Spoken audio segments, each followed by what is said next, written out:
ॐ सदा सदाशिवसमारम्भां सदाशिवसमारम्भां शङ्कराचार्यमध्यमाम् शङ्कराचार्यमध्यमाम् शङ्कराचार्यपर्यन्तां वन्दे आचार्यपर्यन्तां वन्दे गुरुपरम्पराम् गुरुपरम्पराम् ॐ ॐ सहनाववतु सहनावतु सहनौ सहनौ भुनक्तु सह भुनक्तु सह वीर्यं वीर्यं कर्वावहै कर्वावहै तेजस्विनावधीतमस्तु मा तेजस्विनावस्तु मा विद्विषावहै विद्विषावहै ॐ ॐ शान्ति शान्ति शान्तिः शान्ति शान्तिः ॐ तत्सत् ॐ नमः शिवाय एक दादा को ॐ दूंगा नमः शिवाय। तो आपको पहली चॉइस देता हूँ बटर बटर बम्बे हो Okay. So I will request people who are talking in the house to please mute their तो phones. भी लगा भागा चोर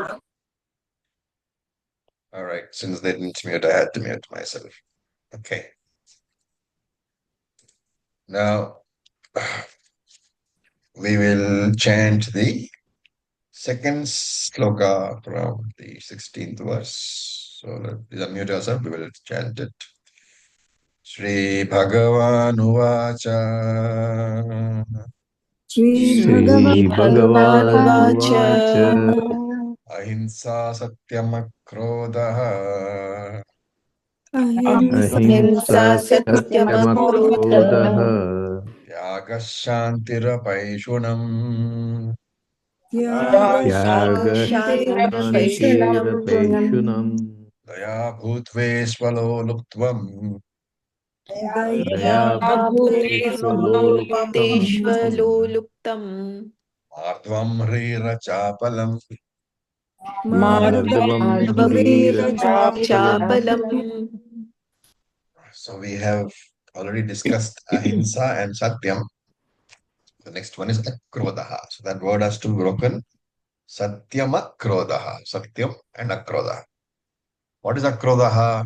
Shankara gives a very beautiful definition. He says, Paraihi Akrustasya Abhigatasya Va Praptasya Krodasya Upashamanam. So Upashamanam means the soothing, the calming of what? Krodasya Praptasya. That anger which has been acquired. Krodasya Praptasya Upashamanam. What are we talking about? We are talking about the meaning of the word Akrodaha. So, Upasamanam Praptasya Krodasya, calming of the anger or soothing of the anger arising out of Akrustasya Paraihi. It is the anger arising out of being insulted or offended by other people. Very beautiful definition. Akrodaha simply means that anger will come, right? Because it is part of the mind. It's a very powerful emotion. And once it comes, what should you do? You should just watch it coming, acknowledge it, and then make an effort to calm the mind, calm the anger arising out of that insult. So essentially, learning to handle the problem of anger, anger thought, how to handle. And why is it so important? Because anger is very easily provoked. It is arising out of the fact that somebody else did not live up to your expectation, said something which you do not expect him to say, and then you reacted. And it's a very powerful emotion because not only can it hurt the other person or everybody around the other person, it can hurt you also. And so how to do that? Remember that anger is ultimately what? It's an expression. An expression of what? An expression of your emotional pain. Okay, whatever pain you have, whatever pain you have felt as an emotion, anger is the external expression of that. Remember, shouting is not anger. Anger is an emotion which has arisen in the mind because of some pain which has occurred. because of something somebody has said, some behavior of somebody else. So anger is a thought, an emotion which is arising in the mind. Shouting is not anger. Shouting is the consequence of that anger, expression of that anger. And to take it further, if an angry person starts beating up somebody else, that hinsa, that violence is not anger. Violence is the consequence of anger. Everybody can see the consequences of your anger, which is the shouting and the screaming and the hitting, the violence. But only you can know your inner emotional condition. Only you can know your anger. I'm repeating, only you can know your anger. Whatever others can see, they are only external expressions of that anger, which only you can know. Now, this anger also, you have to understand in terms of physical pain, right? When you have a physical pain anywhere, remember that it is unpleasant. The pain is unpleasant, of course, because it hurts. But the body is not sending out that pain just to make you suffer. The body, the body system triggers the pain to you, makes something painful as a warning signal, right? Telling you that something is wrong in the system, right? Supposing you have eaten some outside food, which was bad, and you have severe pain in your stomach. That pain is not meant to punish you. That pain is a warning that there is something wrong with your stomach. So you should understand that a thorough checkup is required, and whatever diagnosis comes, medicine has to be taken accordingly. So physical pain is a warning signal meant for you to understand that there is a problem with the system and it needs to be rectified. If you understand anger as that, things become easier. Anger is also a warning signal. What does it mean? The mind is telling you that there is some problem in the mind, and you should use this anger to analyze and find out what is the cause of that anger, and then appropriately take the remedy. Right? See, when you say akrodaha, Shankara said management or calming that anger, right? What does it mean? The anger has already come, isn't it? The anger is already there. And the trigger is what is a thought. The trigger is a thought which is the bridge between the current situation and the old anger. Right? There's some anger pent up somewhere, which has been triggered by something somebody has said or done. So trigger is a thought. And because of the intrusive nature of this emotion, because it makes you feel very angry. And therefore, alertness is not there in most people. Therefore, that triggering bridge, the thought which triggers, that link between the old anger and the current flare up, that we don't see very easily, that we don't perceive very easily. And once anger has manifested, then, you know, the milk has come out of the vessel. It can't be put back.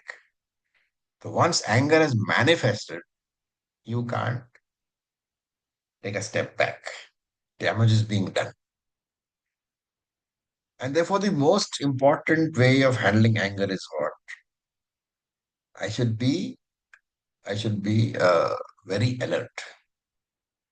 The moment the thought comes, that's why I said the thought, which is the link, which is the bridging material between some old anger, which is, there in you, and the current flare up. The moment that thought comes, you have to address the thought. Once the thought bridges the two situations, the old anger and the current, uh, you know, trigger, anger is already manifest. Before that, we need to address it. And therefore, awareness, that constant alertness to see what is it that is triggering my angry thoughts, that is very important.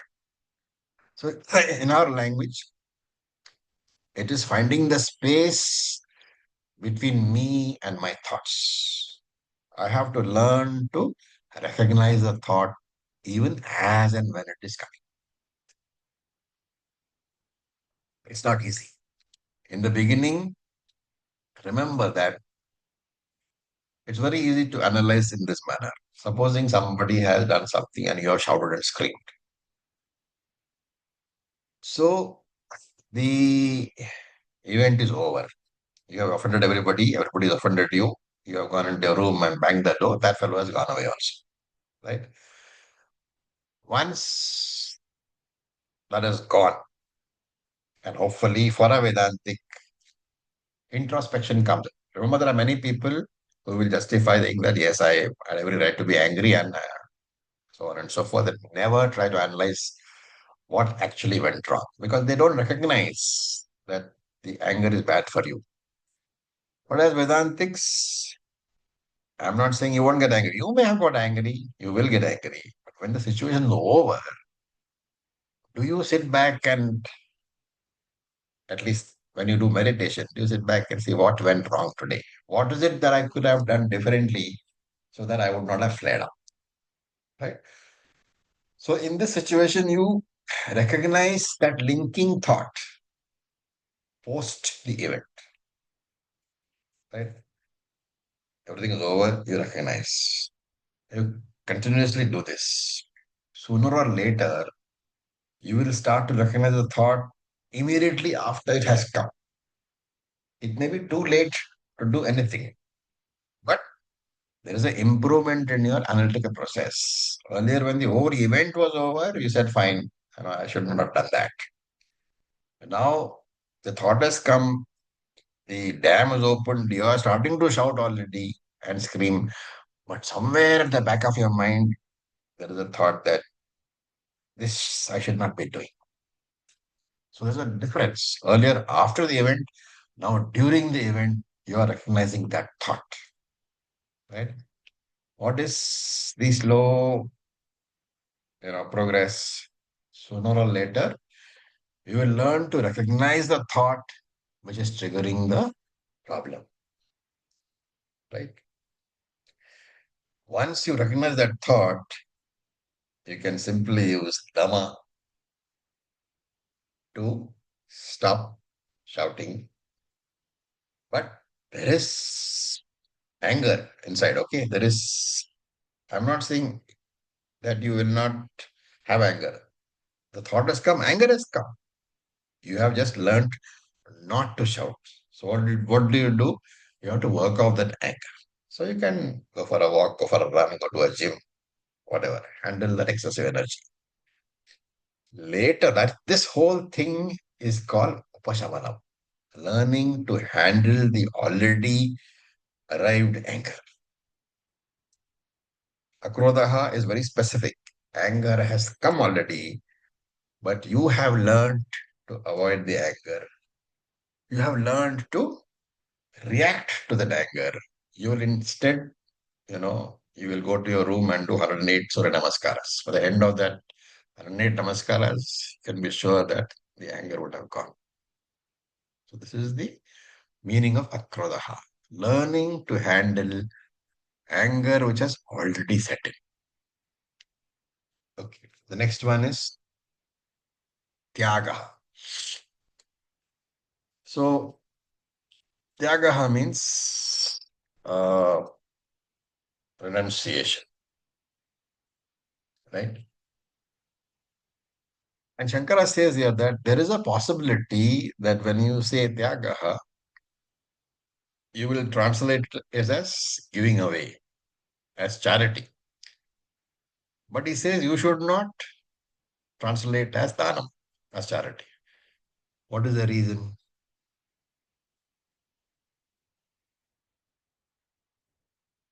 It should be very obvious to you. Why Tyagaha should not be translated as Dhanam?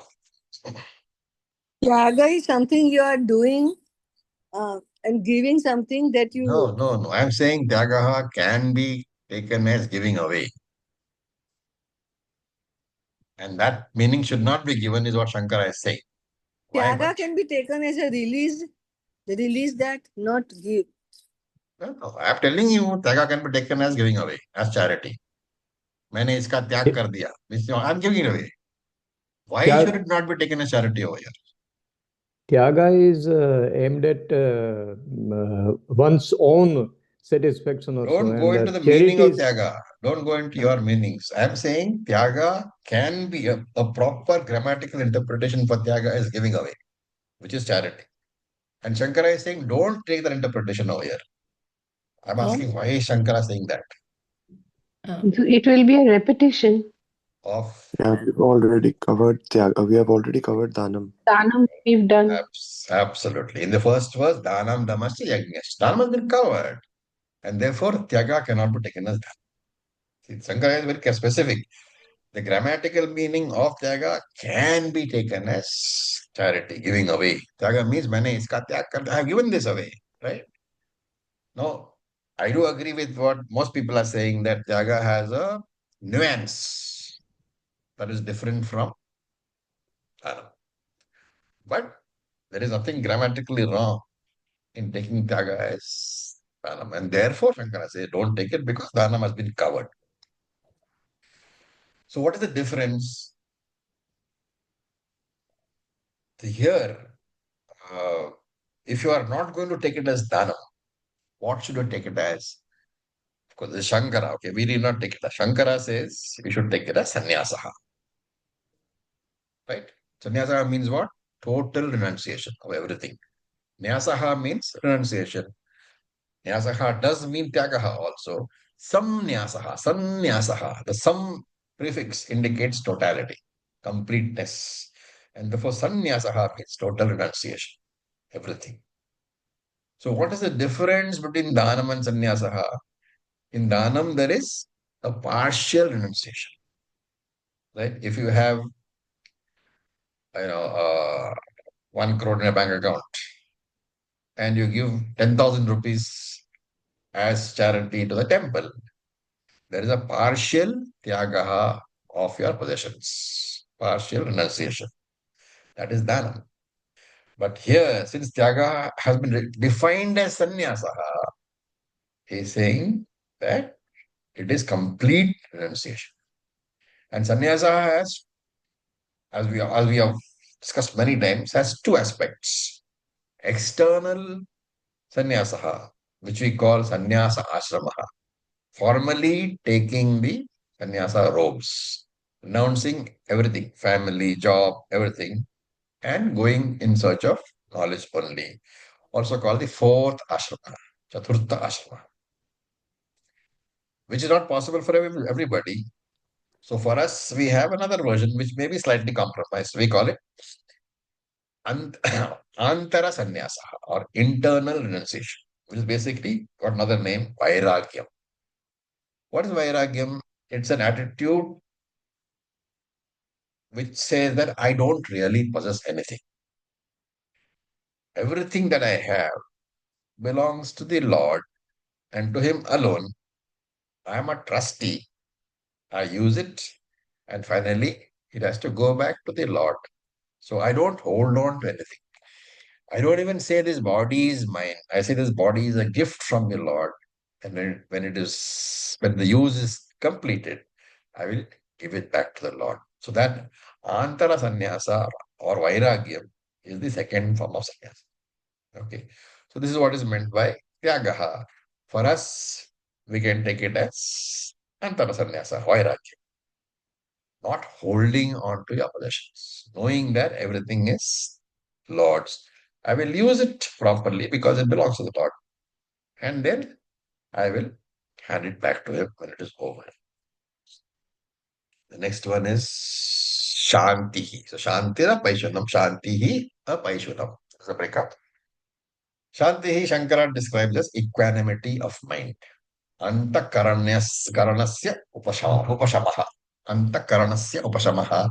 Equanimity of mind. Which is what my mind doesn't undergo any violent emotional disturbances. Right? And we saw this earlier in the second chapter. Krishna said, Samatvam yoga uchyate. That balance of mind is called yoga. What is the way to maintain this particular poise? Karma yoga. So only when the mind has got shantihi, remember, the most important part is without the mind having shantihi, your buddhi, intellect, will be always compromised. The mind which is disturbed, for the intellect to be objective, is very difficult. So when the mind is disturbed, the intellect will never function clearly. It will always be tilting towards or influenced by that emotion which is causing the disturbance of the mind. And therefore, decisions made by a disturbed intellect are very strongly influenced by the emotion or the thought which has caused the disturbance. And therefore, the decision also will be compromised. Right? Why is it important to us? Because as Vedantic students, as Vaidikas, we have to constantly do Shravanam, Mananam, and Nididhyasana. All these three require the mind to be balanced, Shanti. And in a mind which has Shanti, what is the most prominent feature? I will never judge myself. There is no self-judgment in a mind which is got Shanti, which is a mind which is got Samatva. Right? It's very important. Very, very important, the idea. Why?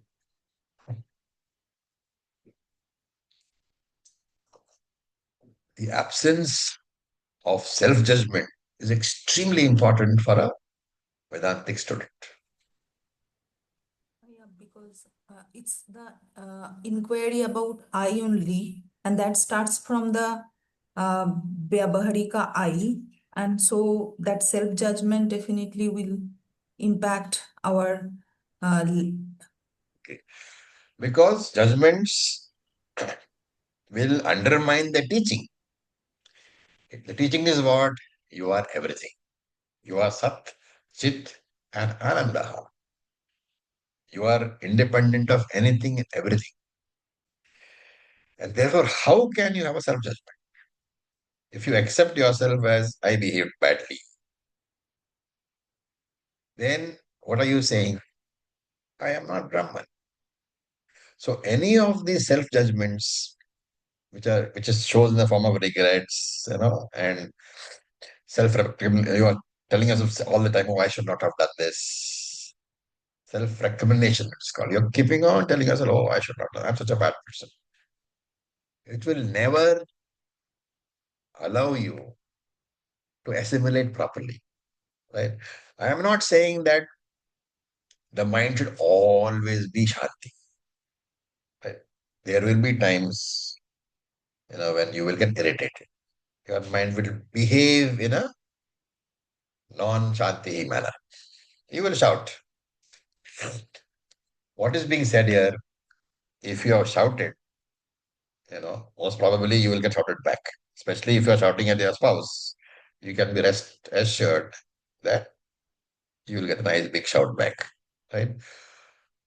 So what am I saying? If you shout at somebody and that spouse, husband or wife shouts back at you, what should you do? keep quiet.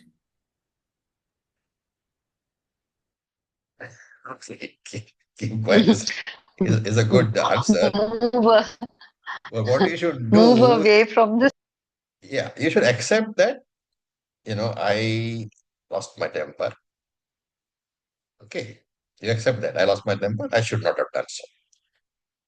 And stop at that.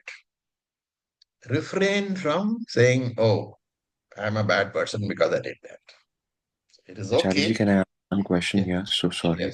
Yes. So self-judgment, is it centered and triggered majorly by kartritva, doership? Anything is kartatva. That is, akarta thing doesn't trigger anything. Because the more I'm Whenever we centered on talk the about things about doing, not doing, it's all Vyavaharika. Vyavaharika is a very strong kartatva angle part of it. So the more one assimilates about the fact aham brahmasmi, the less self-judgment would actually happen. Is it correct? You have to consciously try not to make judgments. Because Okay, not Acharya. making judgment also requires kartatva. See, don't mix up Absolutely. Paramarthika and Vyavaharika. Paramarthika is the ultimate truth that you are Brahman. But when you are making judgments or not making judgments, what are you doing? You are working from the RC angle. We are Yeah. not talking OC at all. Everything here is from the RC.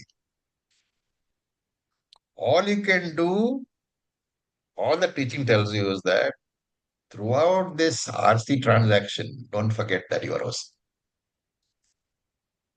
And because you are OC, you're going to say that this mind is anatma, this mind has got consciousness reflected, it is the mind which got angry. If you constantly think about that, you may stop making judgments totally. But it is still, the stoppage is not done by OC. The stoppage arises of the understanding. And that also, it's a very contradictory thing, because the understanding happens in the RC. Yeah, the whole process is happening in RC, but The whole process happening in no, RC. You are trying to say that, I'm really OC. thank you, Acharya. Acharyaji, so for Chitta Shuddhi, is there not an element of self judgment or improvement involved? You mean to say, will you say that I've got Chitta Shuddhi?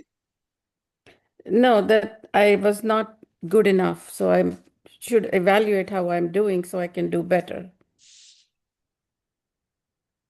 Other than that, you should tell yourself that this study of Vedanta requires my mind to be objective. And if I've got, let us say, anger, jealousy, so on and so forth, it is okay. You are not saying that, I should not have them. You are having them because of the nature of your mind, which is because of prarabdha karma. You accept it and do your karma yoga, upasana yoga, whatever. The day that you find that you can come to class and sit for 1 hour with a focused mind, your chitta shuddhi is already there or not?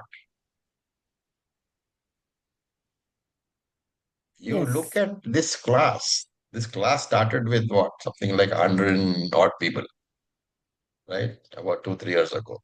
How many are left? The highest it goes up to is 40. What happened to those 60 people?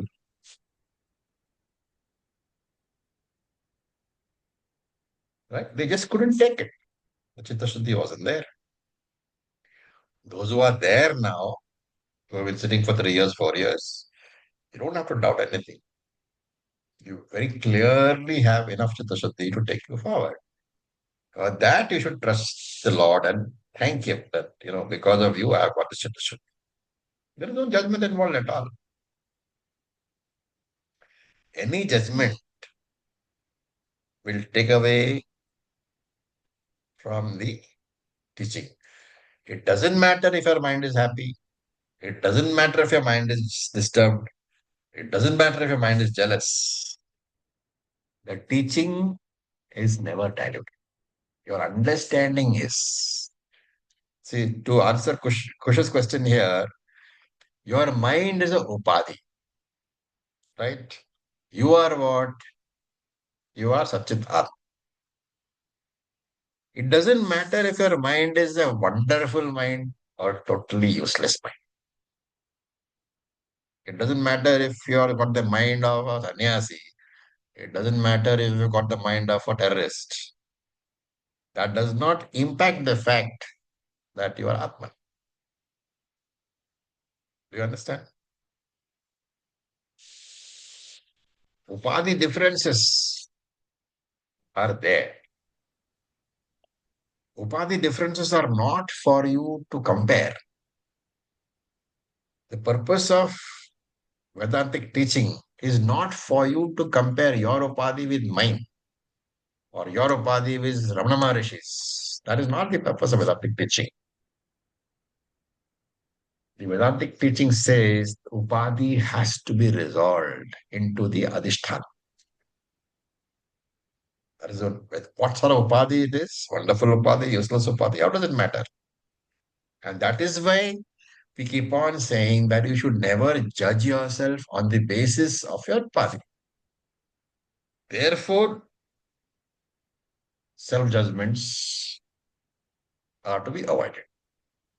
Any self-judgment that you do is always on the basis of Upadhi. And that Upadhi which you are going to resolve into the Atma, why should you make a judgment based on that Upadhi? Chariji, can I say something here, please? Yeah. So, what happens sometimes is when, after studying Vedanta for so many years, you still feel like, okay, this car is so nice. I want to buy this car. The thought comes. And then the second thought comes is, why would I need this car when I'm Purna, like I'm Purna? So you come. Mixing two things. The car Yeah, is in Vyavaharika, you are in Purna is in Paramarthika. Don't exactly. mix. Yes. So that's when the self-critic comes in. Like, what's the need of you getting attracted to something which is. And because you are mixing the you. Ji. If you are saying I am Brahman, Brahman doesn't need a car. He's got the whole universe inside him. If you are saying I am the RC, you definitely need a car. Can you afford it? Most welcome to use it. Can you afford a Mercedes Benz? Use that. Can you afford a Maruti 800? Use that. Don't Ji. judge yourself on that. Thank you, Acharya ji. I'll give you one more example. I mean, let make it more clear. It's a drastic example. When the body is taken for cremation, right? That is what we do. When the body dies, we take it for cremation. How many of you who have taken a body for cremation have checked to see, is the body tall? Is it short? Is it thin? Is it fat? No, never. That is not the thought at all. That is the upadhi. Body is your upadhi. Mind is your Yes, upadhi. it has to go. All that body needs to do is to be put in the funeral pyre. All your mind needs to be done to is resolved into the earth.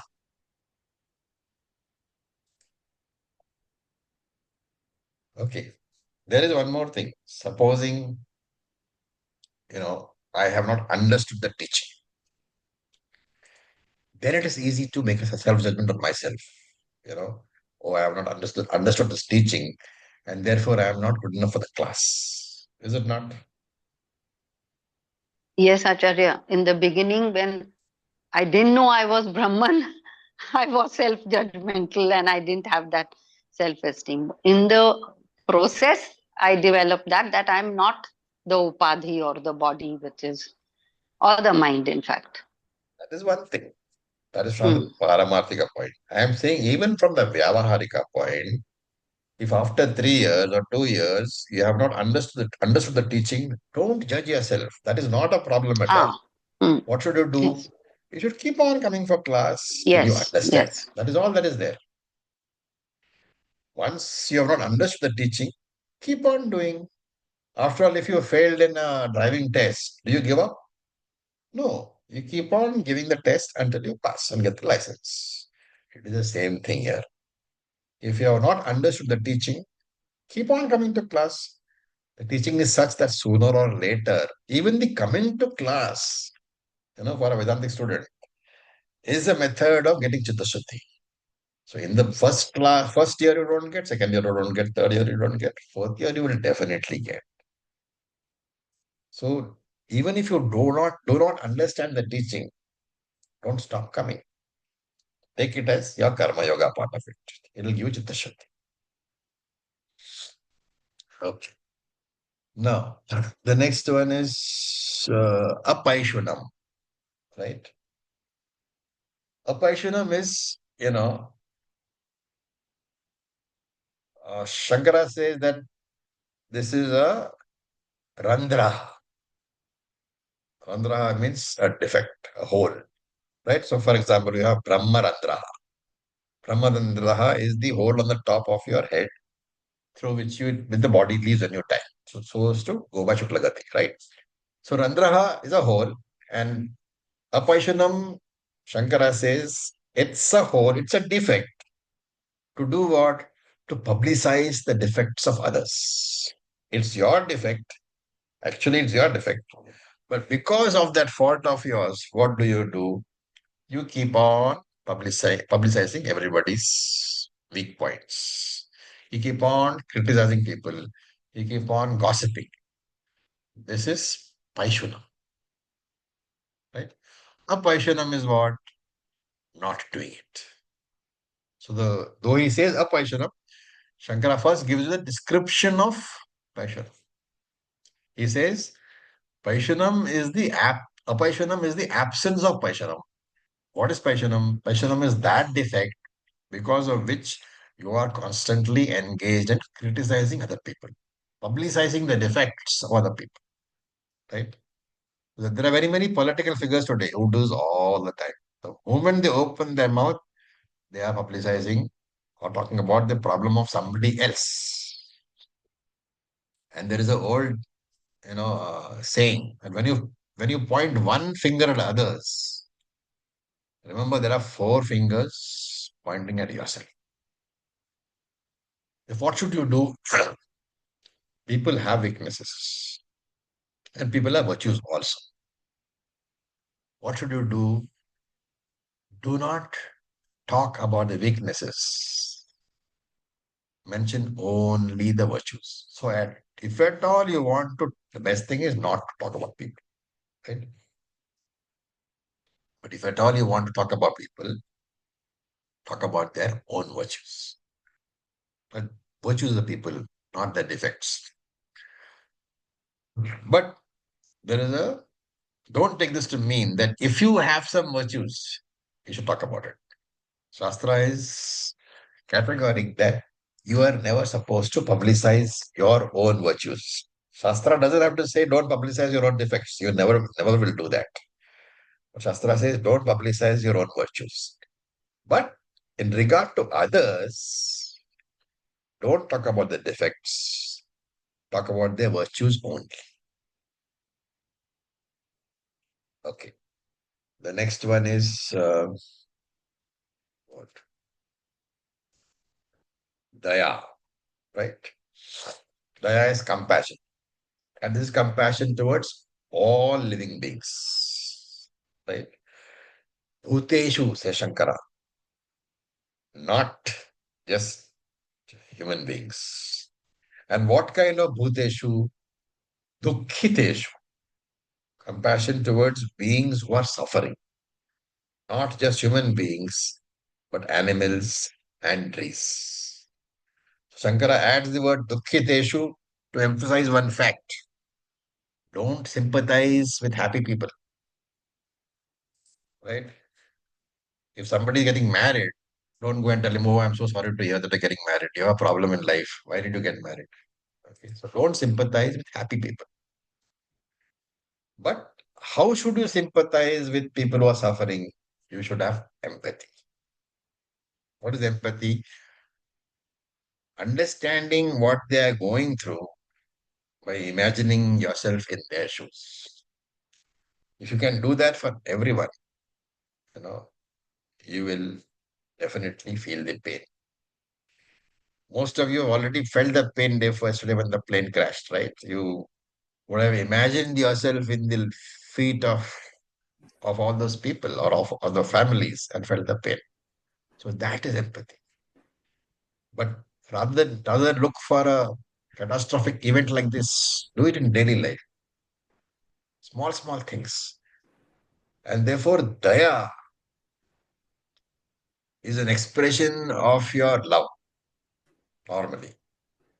Any expression of love is not daya. Daya is the expression of love when the object, or rather when the loved one, is in pain. If your wife or husband or child are in pain, you feel that compassion.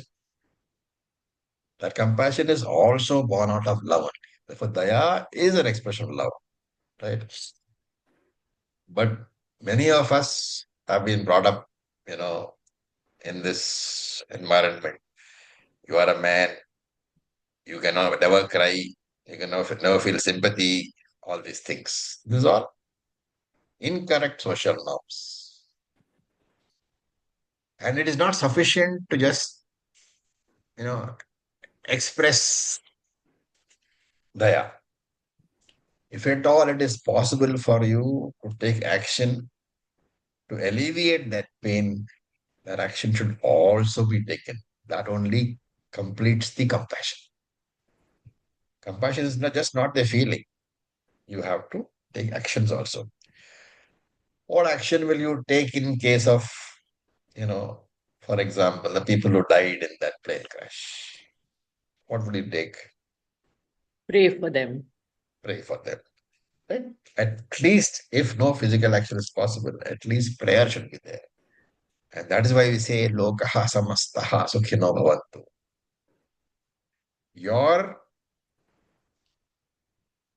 If you think that others should not be happy, then there's some serious problem here. But Lokaha samasta sukhino bhavantu, you wanting everybody to be happy. Remember, the base for that is what? You know that I want to be happy. You know that whenever I'm happy, I'm comfortable. And therefore, I would like everybody else to feel that same comfort. That's why Lokaha samastaha sukhino bhavantu. May everybody else be happy. May they all enjoy that happiness which I am enjoying. Everything ultimately revolves around yourself. Only you know what you feel. You are extending that to others. Then, bhuteshu aloluptvam. So the next one is aloluptvam. Daya bhuteshu is one. That is which I just discussed. Daya bhuteshu means towards everybody else. And aloluptvam. Aloluptvam has a very interesting definition, which Shankara gives. He says, aloluptvam means indriyanam vishaya sannidhau avikriya. Very interesting definition. Indriyanam avikriya means what? Absence of activity of the sense organs. Understand? Absence of activity of the sense organs, which will result in what?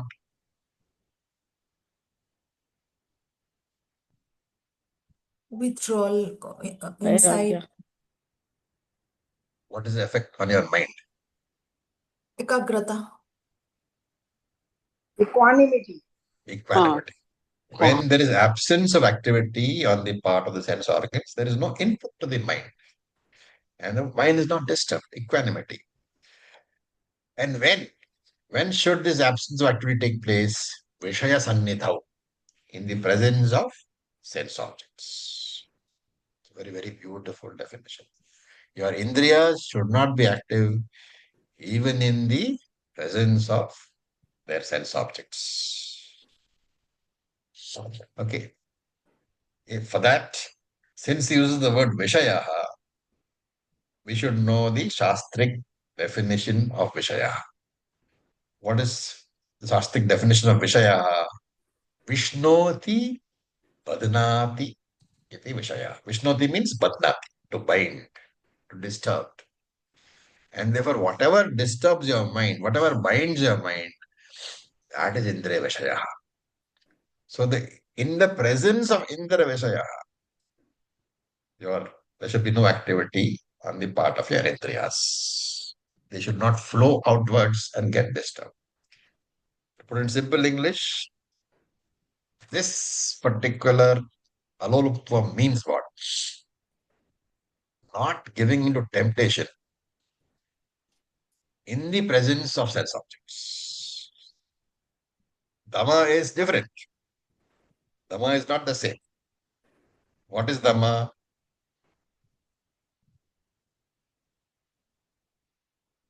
Withdrawing from. What is the difference between Dhamma and aloluptvam? Aloluptvam I explained Dhamma to you. means you are withdrawing without a sense of, there is no sense object available, but you are generally controlling your senses. And the way you Dhamma are also, the basic objective is the same. Mind should not be disturbed. So mind not being disturbed in the absence of sense objects, which means you have withdrawn from sense objects, that is Dhamma. Aluluptam is one step further. Even in the presence of sense objects, my mind is not disturbed. So not yielding to temptation in the presence of sense objects is aloluptvam. Not yielding to temptation in the absence of sense objects is Dhamma. So when the sense objects are present and yet there is self-control, that is called aloluptvam. So Dhamma is general sense organ control. Aloluptvam is specific sense organs control when there is presence of the temptation. Remember that aloluptvam is always more difficult because when the sense object first comes before me, right? Let us say that a teenage boy or a teenage girl in college, she is presented by her friends with a cigarette. Have this cigarette. There is peer pressure. Before she takes that first cigarette, who is the master, the cigarette or the girl? The girl. Of course, the girl. Girl. The girl is the master. The The girl. first time she takes the cigarette acquires strength. The girl, obviously. The second time she takes cigarette acquires more strength. Yeah. The 100th time she smokes, she cannot imagine life without cigarettes. And therefore, always say no the first time that the object of temptation comes. Why? Because afterwards you may not be able to. Your mind would have been subdued. That is why the famous story of Vali in Ramayana. Vali represents what? Temptation, sense objects. And when Vali comes in front of anybody, when Vali comes in front of an enemy, what is supposed to happen?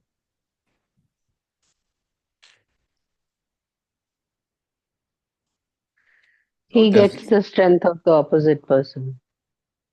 well, he gets half the strength. Okay, so Half the strength. when you go to fight with Vali, Vali gets half your strength. So what is the mathematical equation?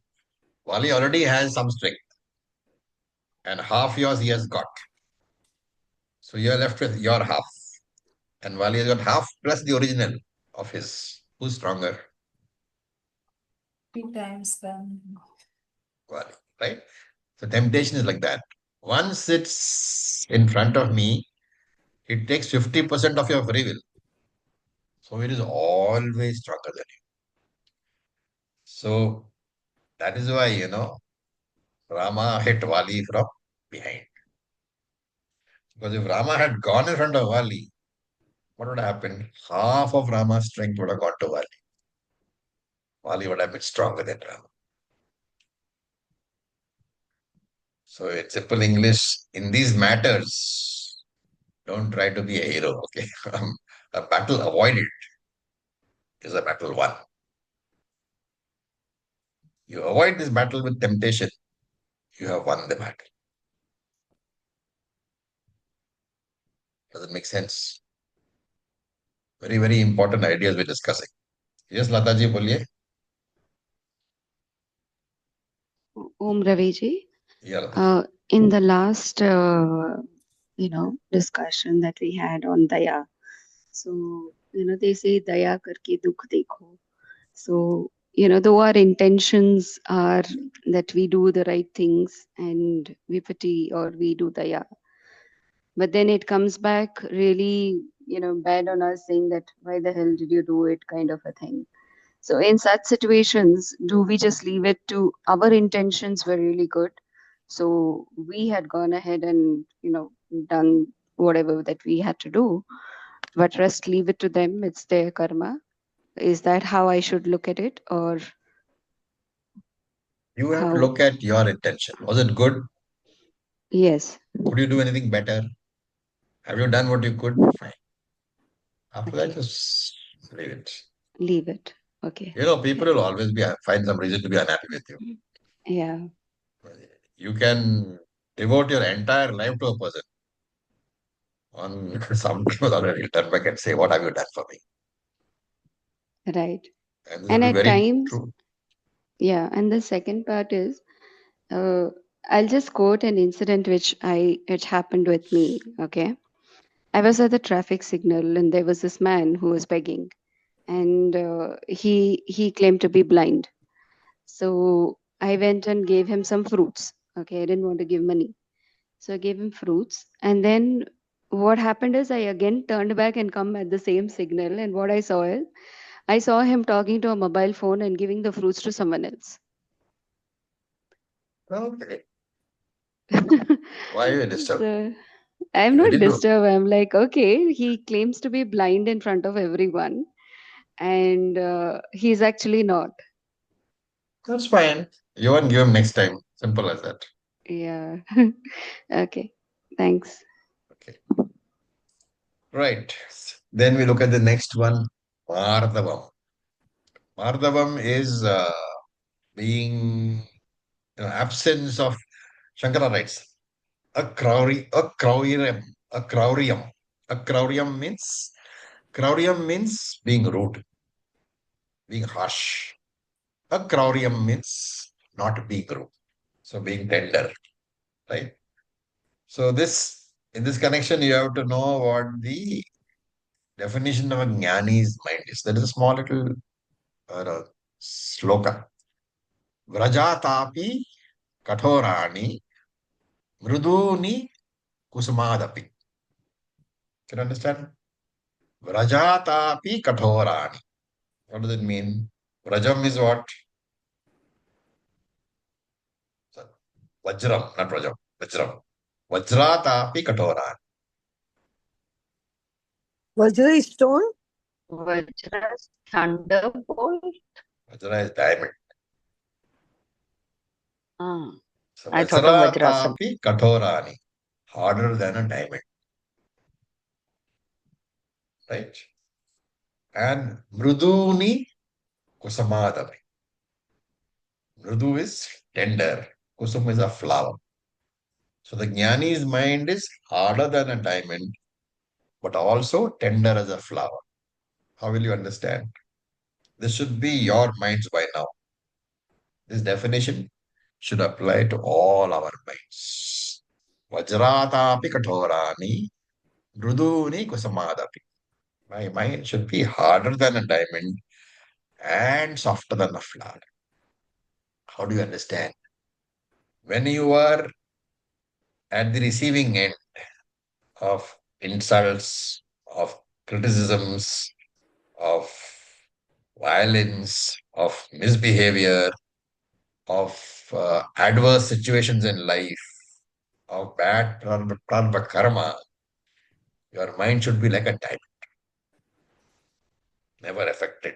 So hard that it is never affected.